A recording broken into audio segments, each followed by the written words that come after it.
Baik, Assalamualaikum warahmatullahi wabarakatuh. Selamat sore teman-teman sekalian dan salam sejahtera bagi kita semua. Pada pertemuan kali ini kita akan membahaskan pertemuan terakhir yaitu pertemuan ketujuh dari mata kuliah Administrasi Pertahanan, dan pada pertemuan kali ini kita akan membahaskan mengenai administrasi pengadaan tanah. Dan sebagai biasa, sebelum kita memasuki materi, kita perkenalan terlebih dahulu. Maka nama saya Bima Friwandra, NIM 2104212. Kode seksi dari perkuliahan ini yaitu Administrasi Pertanahan 0005 dan diampu oleh dosen Ibu Dr. Nora Eka Putri, SMP MSI, dan Bapak Rizky Syafril, SHI MSI. Dan pada pertemuan terakhir ini kita akan membahaskan mengenai administrasi pengadaan tanah. Baik, kita masuk kepada pengertian pengadaan tanah. Pengadaan tanah adalah serangkaian kegiatan menyediakan tanah dengan cara ganti rugi, dan juga yang berpendapat bahwa pengertian pengadaan tanah adalah setiap kegiatan untuk mendapatkan tanah dengan cara memberikan ganti rugi kepada pihak yang berhak atas tanah tersebut. Prosedur yang harus ditempuh dari pengadaan tanah adalah dengan cara pelepasan atau penyerahan hak atas tanah. Adapun pengertian pelepasan atau penyerahan hak atas tanah adalah kegiatan melepaskan hubungan hukum antara pemegang hak atas tanah dengan tanah yang dikuasainya dengan memberikan ganti kerugian atas dasar musyawarah.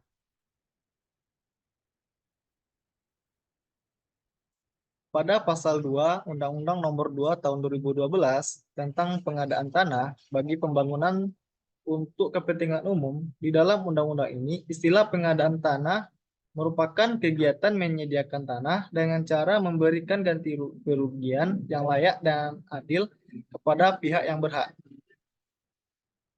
Perpres nomor 71 tahun 2012 tentang penyelenggaraan pengadaan tanah bagi pembangunan untuk kepentingan umum adalah kegiatan menyediakan tanah dengan cara memberikan ganti kerugian yang layak dan adil kepada pihak yang berhak. Asas-asas dari pengadaan tanah. Dengan berlakunya Undang-Undang Nomor 2 Tahun 2012 tentang pengadaan tanah bagi pembangunan untuk kepentingan umum, untuk melaksanakan pengadaan tanah harus sesuai dengan asas-asas yang ada di dalam pasal 2 Undang-Undang ini, yaitu yang pertama ada asas kemanusiaan, yang kedua ada asas keadilan, yang ketiga ada asas kemanfaatan, yang keempat ada asas kepastian, yang kelima ada asas keterbukaan, yang keenam ada asas kesepakatan, yang ketujuh ada asas keikutsertaan, yang kedelapan ada asas kesejahteraan, yang kesembilan asas keberlanjutan, dan yang kesepuluh yaitu asas keselarasan. Prosedur penyelenggaraan pengadaan tanah. Yang pertama yaitu tahapan perencanaan pengadaan tanah. Berdasarkan pasal 13 Undang-Undang Nomor 2 Tahun 2012 tentang pengadaan tanah bagi pembangunan untuk kepentingan umum yang diselenggarakan melalui tahapan-tahapan atau prosedur, yaitu yang pertama perencanaan, yang kedua ada persiapan, yang ketiga ada pelaksanaan, dan yang keempat ada penyerahan hasil. Prosedur selanjutnya yaitu tahapan persiapan pengadaan tanah. Dalam pengadaan tanah, ada beberapa tahapan yang dilakukan agar pelaksanaan pengadaan tanah berjalan sesuai dengan peraturan perundang-undangan yang berlaku. Tahapan ini yaitu yang pertama, pemberitahuan perencanaan pembangunan. Hal ini bisa dilakukan dengan cara yang pertama sosialisasi, yang kedua secara tatap muka, yang ketiga yaitu dengan memberikan surat pemberitahuan. Dan yang kedua yaitu pendataan awal lokasi rencana pembangunan. Prosedur yang ketiga yaitu penetapan lokasi pembangunan.